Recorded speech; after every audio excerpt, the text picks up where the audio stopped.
already acquired 4 assets this year, with the latest one being JP Power's Bina facility. But JSW Energy is in no plans to go slow on the acquisition spree. In fact, the company's management is saying that the company is eyeing another 8 to 10 assets this year itself.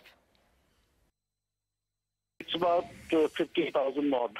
As of now, our debt equity is standing at 1.77:1.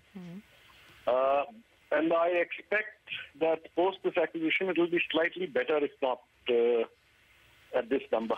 We will not reach this number post this acquisition. There are a number of assets in the market which we are looking at currently. So we are looking at least 8 or 10 assets. Okay, so in this era of stressed assets, here's one good buyer.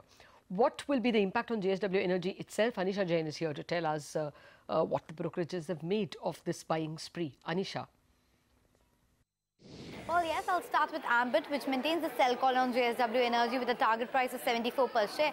They, however, say that this deal is going to be value accretive to the shareholders and it can add nearly 4 rupee to the stock value.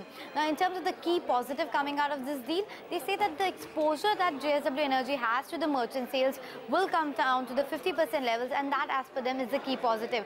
However, they maintain the sell call on the stock as a whole because the valuations to them look expensive. Moving on to what Deutsche Bank has to say, they maintain their hold call with a target price of 85.